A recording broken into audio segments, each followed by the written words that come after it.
What's going on, everybody? Welcome back to another Elite Largo video. I don't know.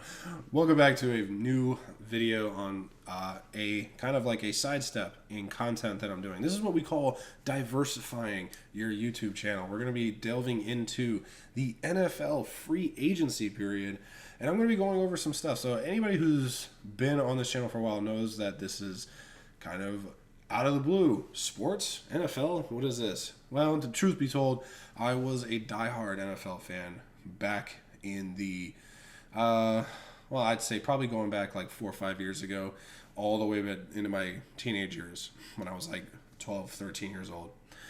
And I just watched every game, every Sunday, Thursday, Monday, special Saturday games. And then I kind of just got burnt out, got sick of it, and just up and stopped really caring. And I kind of still feel that way. I don't really care either way. But this past season, I don't know. I watched this past year, and I really kind of got into it a little bit again. Not to nowhere near the level I was when I was younger, but I kind of got into it, and I still play. As awful as the game is, I still play Madden. I look at it as like a glorified RPG game. Like you're just trying to build the best group of players, and forming like the best group you can, and developing players into stars and stuff like that. And that's always been intriguing to me. I don't know why. And so I've kind of, like I said, just got into it. And this past free agency, I've seen a lot of things go on, and that I think I have a decent opinion on. I hope. And I've seen a lot of people that have their own opinions on things that I've watched videos on, and I just kind of scratch my head and I go, dude, really? That's your take on this? And I have some disagreements, So without further ado, we're just gonna dive right into it. So this is gonna be the start of some regular, semi-regular, mainly NFL. I don't really watch too much other sports, so mainly just NFL when it comes to sports. But and maybe some Madden. Who knows if I can ever, set up my recording for my PS4 or whatever, because I don't have the PS5 yet, but hopefully one day. Anyway, so this free agency was pretty great. It was actually a lot of news. There was constant signings going on, constant cuts. There were some trades. There were some shockers and some shocking silences from certain teams. But let's start with the first one. This is all in alphabetical order by state/city. So we're going to go with the Arizona Cardinals. So the first one, the prized veteran J.J. Watt has agreed to a 2-year, $31 million contract. Now, this was kind of like a surprise to me. I was kind of shocked that he chose to go with the Cardinals.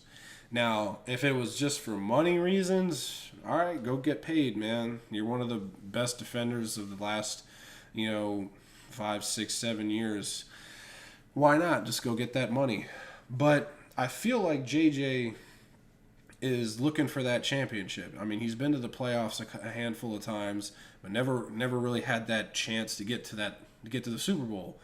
So I'm sitting here wondering, what was he thinking when joining this team if he was looking to go to the Super Bowl? To be perfectly honest, the games that I watched and some of the clips I was able to catch from the Texans, JJ didn't honestly look like his usual, his past self. Obviously, he's much older. He's dealt with a few injuries. He had some pretty serious injuries the last a couple years ago.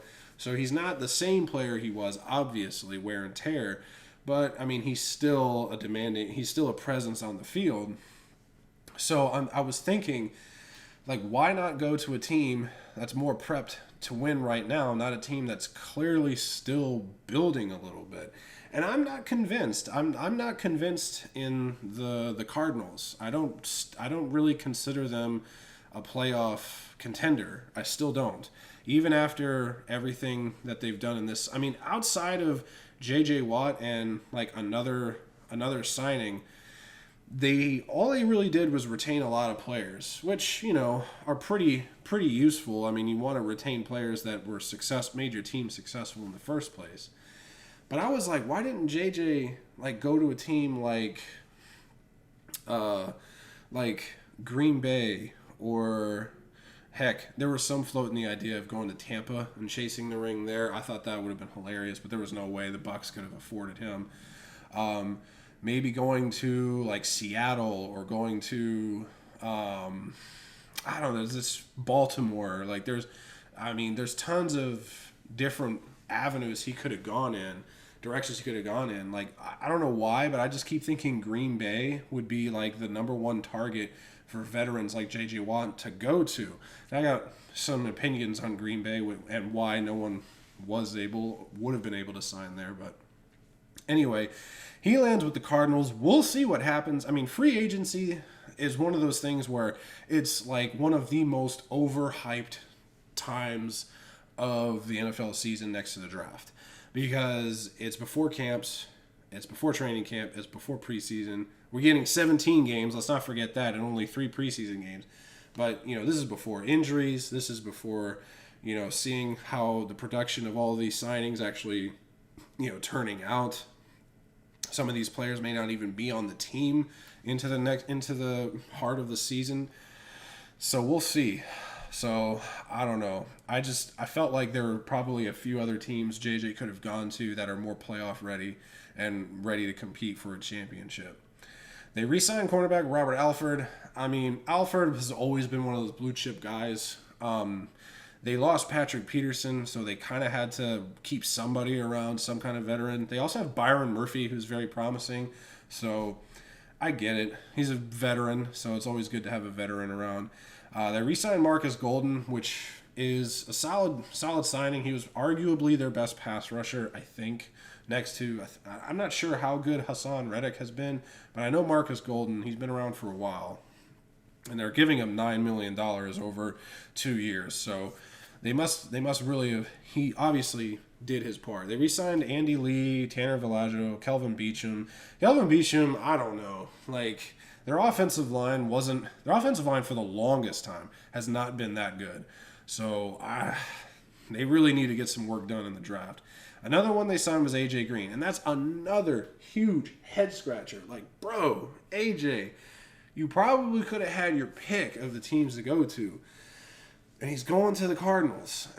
And don't get me wrong, the receiving core is stacked there in Arizona. I mean, you got Hopkins, you have, I think Fitz is coming back, you have Kirk, who's a big play machine, you got AJ Green. Honestly, though, the biggest disappointment is Andy Isabella. That guy has a lot. I think that guy has a lot of raw talent that's not being utilized, kind of like Wes Welker, and he's just not going to get on the field. Barring any injuries, he's not going to get on the field. But we'll see. They traded. This is probably, in my opinion, their best move of the offseason. They traded a 3rd-round pick to the Raiders for center Rodney Hudson and a 7th-round pick. That's an excellent value. That fills a much-needed hole on their offensive line. So I think that has the highest chance of really being a high-value move there. And they signed Matt Prater. Matt Prater, he's got the leg. So that's pretty good. The Falcons, let's see. Not really much. They traded a late-round pick in 20 for next year's draft to Buffalo for Lee Smith. That could turn around, I guess. They signed Brandon Copeland. They signed Mike Davis from, I believe that's from the Panthers. And he really showed out in the absence of McCaffrey. So that could help out a lot. They still have Todd Gurley, so we'll see. And they signed, wow, I didn't even know Barkevious Mingo was still in the NFL. They signed him, apparently. So the Falcons didn't really do too much. They're clearly going to be rebuilding really soon. This may be Matt Ryan's last year as a Falcon. The Ravens had a pretty solid offseason. They signed Kevin Zeitler, which is a much-needed upgrade to their interior. Justin Ellis, they re-signed, and they re-signed Tyus Bowser, mainly because they lost Matthew Judon, and they re-signed Derek Wolfe. So these are some solid re-signs for their defense, and they traded a conditional pick for Josh Oliver at tight end. So really the biggest thing here is there are some of their re-signs and then Kevin Zeitler. The Bills were pretty busy, obviously, because they got real close to the championship in the playoffs. And so they kept a lot of their players: Matt Milano, Darrell Williams, John Feliciano, and Isaiah McKenzie. Isaiah McKenzie, I think he's got a lot of promise. That's why they were confident in not re-signing or just cutting John Brown. They signed Emmanuel Sanders, which I think is a solid move. They get a proven veteran who can move the sticks. He's more of a possession receiver now. He could still kind of stretch the field, but at this point, I feel like he's more of a route runner, sitting down in those zone coverages, getting those possession catches, moving the chains. Like I said, they traded Lee Smith to Atlanta. This one was a real head scratcher. They signed Mitchell Trubisky. Now they're getting him at a pretty, like a real cheap rate at $2 million a year, $2 million for 1 year. But why? Like, are they really that afraid of losing Josh Allen? Like, why would you do that? I mean, I guess, like, even as a backup, that's not very promising. Like, for Mitchell Trubisky, I mean, we all saw, like, he's clearly not NFL caliber as of right now. They signed Jacob Hollister, obviously, to replace Lee Smith. So, okay.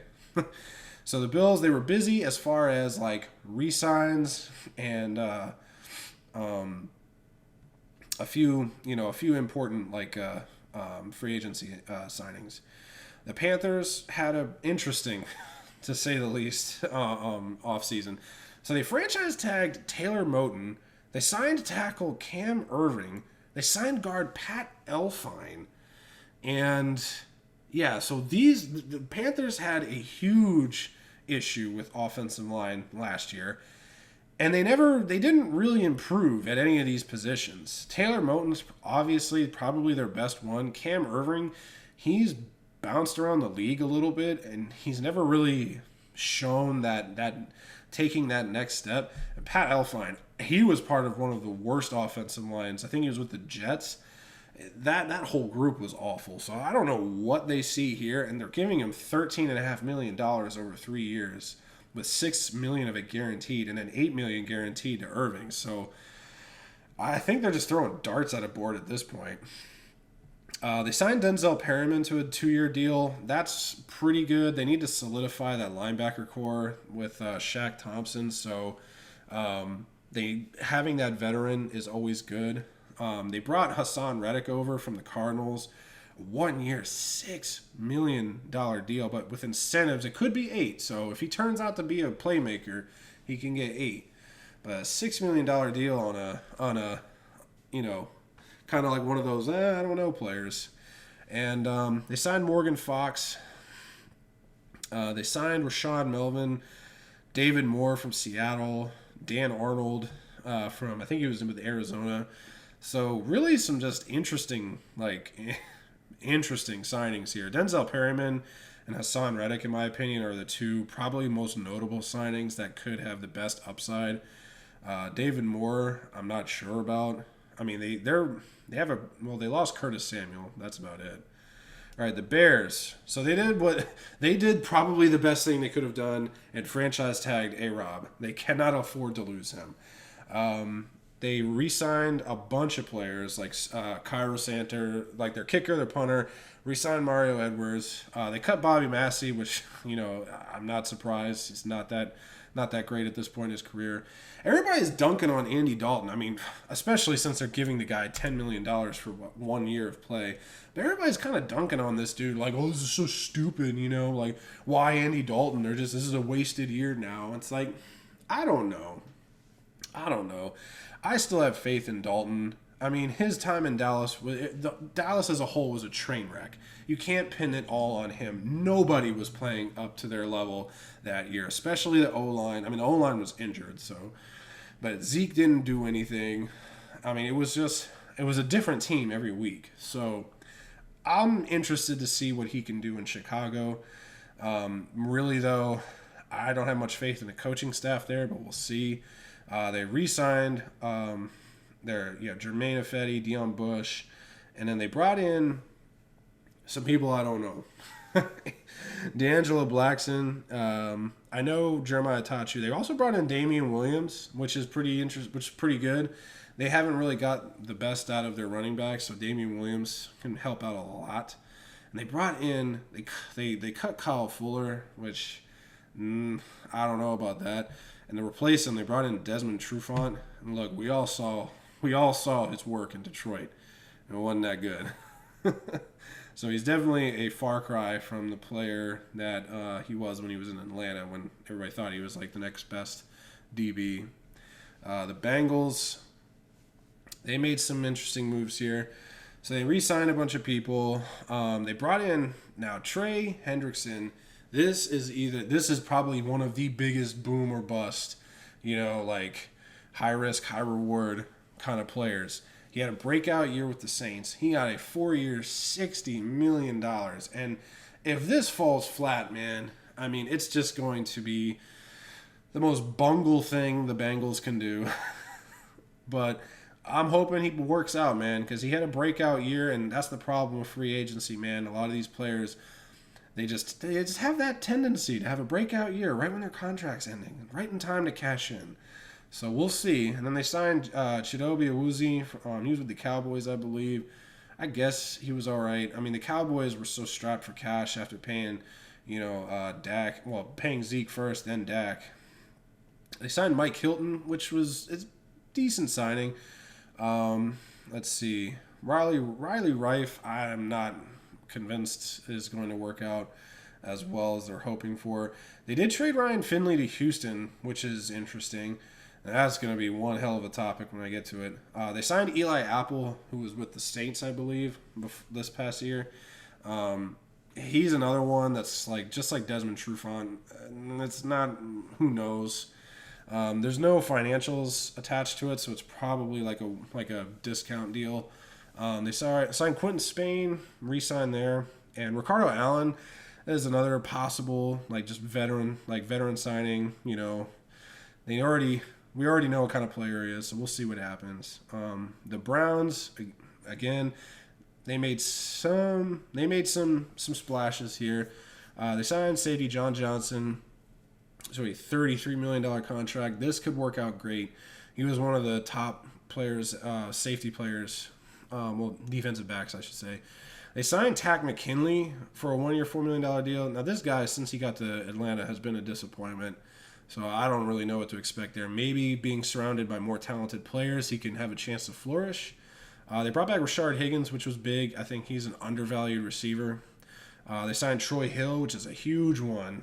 For their defense. Their defense has got way better. Anthony Walker, Malik Jackson. I mean, at this point in his career, Malik Jackson is just going to thrive among younger stars. So, Browns arguably just got better on defense. We'll see if it translates to the field. Dallas Cowboys obviously re-signing Dak Prescott to an insane quarterback deal. Nowhere near the amount of money, obviously, that Mahomes got, but. They signed an offensive tackle. I don't really know too much about him. They did re-sign Jordan Lewis. I don't know. Their secondary was a mess, so I don't know if they saw something in him. And they signed Keanu Neal. We'll see. Denver Broncos. They franchise tag Justin Simmons was probably the best thing they could have done. Jarrell Casey and AJ Bouye obviously didn't work out. They signed Shelby Harris on the D-line, and they signed Ronald Darby, which everybody is kind of what? They're giving this dude $30 million after he had a terrible knee injury in Philly, and he also got dunked on in Philly. This dude, I don't know. I'm not sure how a change of scenery going to Denver is going to help, because Denver isn't really in any position either. And same with Kyle Fuller. We'll see. Re-signing Kareem Jackson, I mean, just keeping familiar faces that were solid players. The Lions now. They cleaned house. And also the huge trade, I'm sure everybody heard about, was one of the first things that happened. So they traded Matthew Stafford for Jared Goff and a third rounder. Oh, no, they traded Matthew Stafford. This is what's insane. They traded Matthew Stafford for Jared Goff, a 2021 third rounder, a 2022 first rounder, and a 2023 first rounder. What the hell are the Rams doing? What are they doing? They just gave away their future for a quarterback that's, I think, in his 30s. And they have, they really... I I'm at a loss for words. I think Matthew Stafford ends up on the better end of the stick here, just on an offensive like playmaker point, and Jared Goff is kind of left like kind of left scratching his head, because the Lions lost a lot of players. So they cut a lot of players that we went over that went somewhere else or haven't signed, or they've went somewhere else. They re-signed Romeo Okwara. I mean, he was probably their better player on defense. Tyrell Williams, a one-year prove-it deal because he's been a disappointment when he was with the Raiders. Let's see. And they weren't done, trading with the Rams. They gave a 2023 7th rounder for Michael Brockers. I think that's a steal. I think Michael Brockers is still a serviceable player. And to get him for this kind of a deal is just, I think that's a bargain. Let's see. They signed Brashad Perryman. I mean, everywhere he's gone so far, Brashad Perryman has been that big play guy who can kind of show up week in and week out and do his job. And they also got Alex Anzalone. He's an okay player. Stopgap solution. Green Bay Packers. Probably one of the most frustrating teams. And this is what I was going to get to. This team is allergic to spending money in free agency. And when you have a quarterback like Aaron Rodgers who constantly says, hey, can you help me out? Hey, can you help me out here? Can you give me something? And they just refuse to do it. They just refuse to sign anybody that will help Aaron Rodgers. Even if it's on the defensive side of things. Like, I don't know. Running backs are a dime a dozen. Running backs these days, you can get anywhere. Especially when you have a quarterback like Aaron Rodgers. You don't need a superstar back there when you have a quarterback like Aaron Rodgers. This money right here, you could have aggressively pursued J.J. Watt to make a huge difference on your defense. And, they re-signed Kevin King, Mercedes Lewis. Like, why? The dude hardly... it's just... This team frustrates me so much. Or even if you let Aaron Jones go and you don't go after J.J. Watt and you're happy with the defense you currently have, you could have gone after Kenny Golladay. Can you imagine Davante Adams and Kenny Golladay on the Packers? That would have been amazing. You give Aaron Rodgers your deep threat, go-to guy in Davante Adams, and you got that red zone big guy, move the sticks, go up and catch the ball among like one or two defenders. So frustrating to watch. The Green Bay Packers, man, when it comes to free agency, they're dumber than a box of rocks. I hate it, and I feel bad for the guy. Aaron Rodgers literally put the team on his back. He dragged that team kicking and screaming into the playoffs, and they're still kicking and screaming into free agency. And now, and after wasting a pick last year on Jordan Love, that is his name, right? Jordan Love. I don't know. The quarterback. That was clearly upset Aaron Rodgers because, what did he do this year? Oh, that's right. He won the MVP. All right, the Texans. Look at this laundry list. Look at this wall of text here. I'm gonna go through these really quick. Mark Ingram, obviously there's Mark Ingram at this point in his career, he's just going to be like a part of the running back rotation. Christian Kirksey, cool. Vernon Hargreaves, this guy has been thrown around the league after after they literally threw him out of Tampa Bay for being a terrible defensive back. Justin Britt, I guess. Andre Roberts, why? KGH, sure. Marcus Cannon, they got from New England in exchange for several pick swaps in the 2021 draft. Makes sense. They need just more reliable offensive linemen, to be honest. They traded Benardrick McKinney to Miami for Shaq Lawson. Sure, honestly, I would have rather have kept a veteran that has proven to be a dependable guy rather than trade for somebody that I have not worked with before. They cut a bunch of players. They signed Malik Collins to a one-year deal. Kind of okay. Let's see. Really nothing here. They signed Tyrod Taylor to a one-year, $6 million deal. Terrence Mitchell's okay. They signed a lot of defensive players and some, I mean, it makes sense. They need to get better on defense. They were awful. They got Ryan Izzo too. I didn't even I didn't even see that. They did get Desmond King, which is pretty good. A good increase. Dante Moncrief. What? I didn't know this guy was still in the NFL. All right. They got Ryan Finley, which we went over earlier. Philip Lindsay, I think, is probably the most interesting one here. Now, I'm going to go over this because, we all know what's going on with Deshaun Watson. He's kind of out there with looking like Andrew Cuomo with all these accusations now. Obviously innocent until proven guilty, but it's not looking good. Not looking good. When you have like one person come out on you, you can kind of make the case that it's like it may be fabricated a little bit. But, bro, I've lost count of how many people have come forward against Deshaun Watson. So, makes sense why they got Ryan Finley and signed Tyrod Taylor, because they're getting the maximum State Farm insurance policies here in case this guy is suspended indefinitely. The Colts, so they traded a 2021 third rounder and a 2022 second rounder for Carson Wentz, and they take on a massive, massive contract. Now they traded it could become a first rounder. If I think how that works is if Carson Wentz plays really well, so they take on the massive contract, and they get a quarterback, which they desperately need. So then they re-signed Marlon Mack. Marlon Mack has been like, I don't know. It's just been kind of up and down from what I've seen. And they re-signed Xavier Rhodes. Their defense was actually not bad last year, so that makes sense. And they re-signed T.Y. Hilton, $10 million. My man T.Y. deserved so much better than what he went through last year. And I'm really hoping that he actually gets back to his dominating self with Carson Wentz. Though I was never a Carson Wentz believer. So we'll see. We'll see. I mean, he is reuniting with his offensive coordinator that made him the MVP candidate before he got injured. So Jaguar is another team that has a wall of text of an offseason. So they franchise tagged Cam Robinson. Makes sense.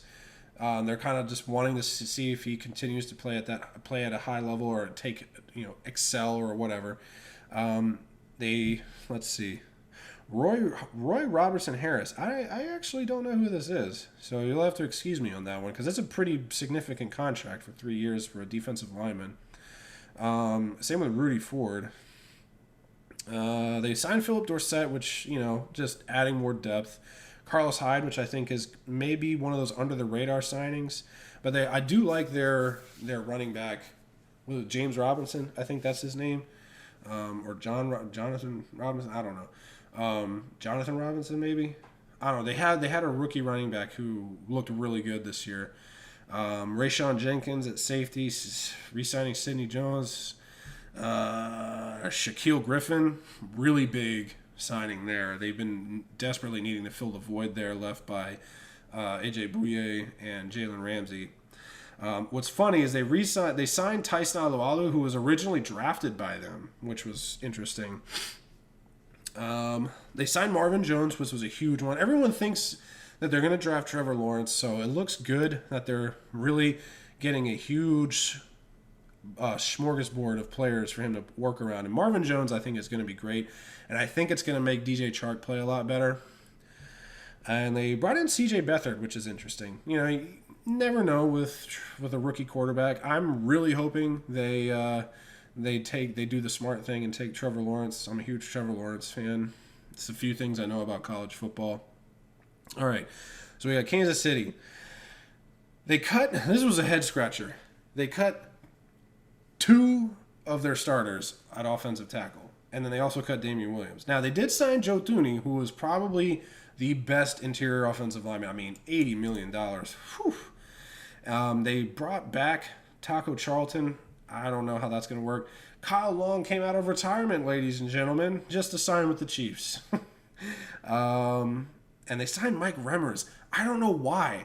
That guy was the reason the Panthers lost the Super Bowl. He was utterly dominated and embarrassed on national television by Von Miller.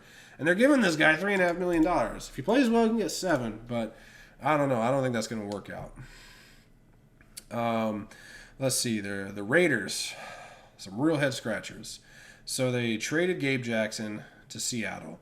They cut Incognito. They cut LaMarcus Joyner. They traded Rodney Hudson. They traded Trent Brown. They traded... they traded Trent Brown. I mean, they just got rid of their whole offensive line, basically. So usually when this happens, there's some players in the draft that they think they're going to be able to grab. Or, I don't know. Who knows? They're looking for value, and they're trying to rebuild. They signed Yannick Ngakoue. We'll see if he can recapture the magic he had in Jacksonville. Nick Morrow, obviously really good. They brought in John Brown. They re-signed Zay Jones.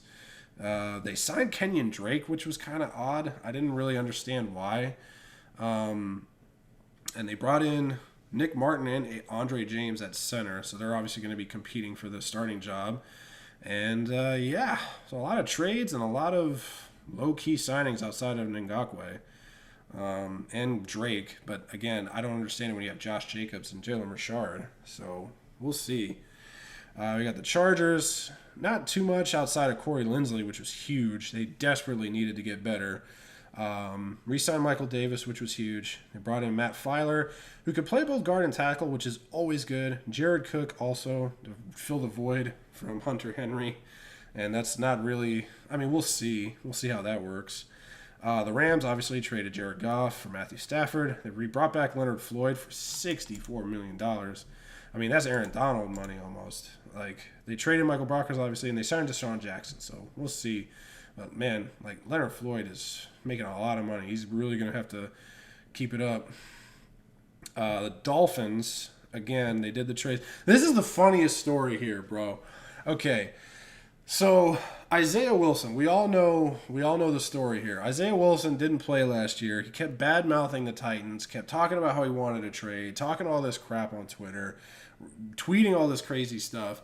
They finally trade him to the Dolphins. The Dolphins traded a 2021 7th rounder for Isaiah Wilson and a 2022 7th rounder. Then they cut him. I'm like, why? I was like, bro, what is going on with this dude? What is so wrong with this guy that he can't even make it to the post-draft mini camp with a team before they just cut him? I mean, what? They just literally swapped 7th round picks and then they just cut him. Like, bro, what is wrong with this dude? What is wrong with this guy? Anyway, I've been wanting to say that for a while because I thought that was like the funniest thing I'd ever seen. They swapped 7 round picks and they got a player and then they just cut him. It's like, what? This dude wasn't even around to get a paycheck. Let's see. So they brought in Jacoby Brissett. Makes sense, kind of fill the void from Fitzpatrick, have a veteran behind Tua. Justin Coleman, we'll see. Adam Butler, we'll see. Matt Skura. I mean, a lot of these are a lot of we'll sees. Same with Will Fuller. Can this guy stay healthy for a full season? I mean, heck, if he can stay healthy for 3/4 of a season, that'll be an upgrade. And Matt Collins, another blue chip receiver. The Vikings, really, really questionable offseason here. They signed Stephen Weatherly, 1-year deal, but they cut Riley Rife, Dan Bailey, Shamar Stephen, and Cordero. A lot of people I don't know.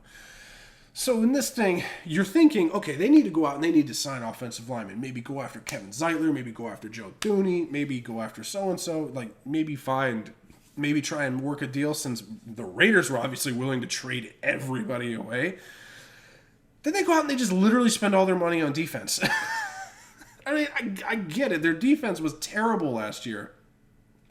But we all know the game is won and lost in the trenches. If you cannot run the ball and protect your quarterback, you're not going to win no matter how good your defense is. So they signed Dalvin Tomlinson to a 2-year, $22 million deal. Okay, helped stop the run, I guess.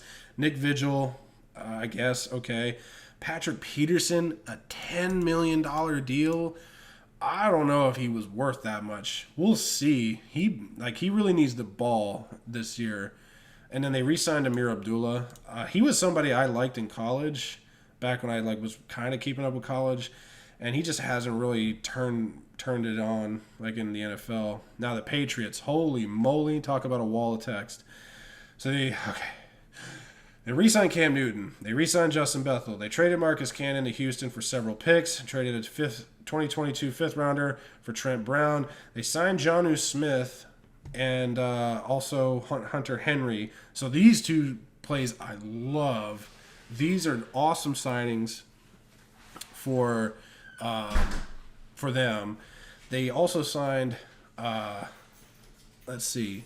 Mills, Wise, Aguilar, Bourne, Judon. I mean, it just goes on and on and on and on. And it was just way out of the ordinary for for them to actually spend this amount of money on all these guys. But it could turn out to work out. It could not. I mean, we'll see.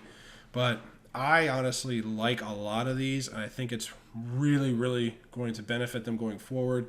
And I'm really hoping Cam can turn it around and actually put together a solid year. Stay healthy, number one. The Saints, obviously, just a place of sadness when it comes to their cap room. They put the franchise tag on Williams. They cut all of these players and they traded some players, re-signed a few players. They really needed to. We'll see. I'm really going to be interested to see what they do at quarterback. So we'll see. The Giants did an excellent job, I think. Franchise tagging Williams. They brought in Ross, Glennon, Rudolph, Galladay, Jackson. These are all signings I really like. I think the price tag for Jackson may be a little steep, but we'll see. I think it's going to be an upgrade regardless, just because of how porous that defense was.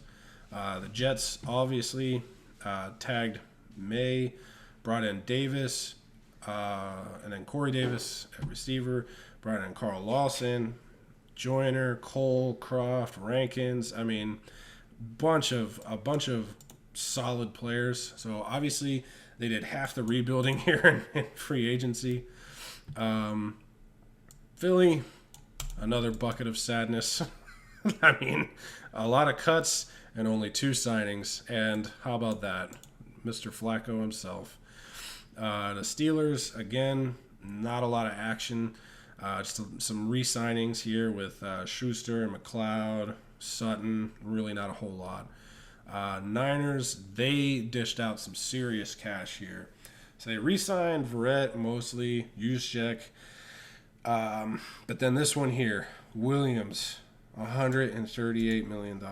Holy crap. And then they went out and got Mack on a discount deal, in my opinion. I think he's still got enough to warrant more than 5.5, but we'll see.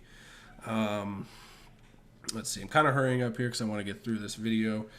Let's see. The Seahawks, they went ahead and they cut, Dunlap, Gordon, Olsen. Olsen makes sense. I'm surprised he hasn't. Maybe he has. I just haven't seen it yet. I'm surprised he even played last year. But they signed Gerald Everett, which I like for a better receiving option for Wilson. They got Gabe Jackson, which is huge. And they did some solid re-signings. Chris Carson, I just don't know. I feel like they could have just gone to the draft and got some more running backs and maybe invested somewhere else. But we'll see.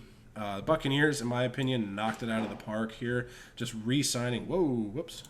Re-signing just all the players that got them to the championship in the first place. I hear now there's even rumors of them working with Antonio Brown to bring him back. Apparently they're nowhere close on the money, but they are negotiating. The Titans, obviously, we laughed at the whole Isaiah Wilson thing earlier. A bunch of cuts, but they signed Nico Archery, Bud Dupree, Kendall Lamb, Janoris Jenkins, which I'm surprised he's still playing. Re-signed Jayon Brown, which is huge, and then Kevin Johnson and Josh Reynolds. So just some blue chip upgrades here. The biggest one being, but the best upgrade here being obviously Bud Dupree. And then, of course, name redacted. That's name redacted. Washington football team. They placed the franchise tag on Brandon Scherf. Sure, works. And they cut Smith and Davis. Makes sense. Aging players. Brought in Fitzpatrick. Man, this guy is just... I mean, don't get me wrong. He's been serviceable. But, man, he is just robbing these teams blind at this point. $10 million for a one-year deal. And after they signed that Taylor Heineke to a pretty big extension. They brought in William Jackson. Awesome signing for them.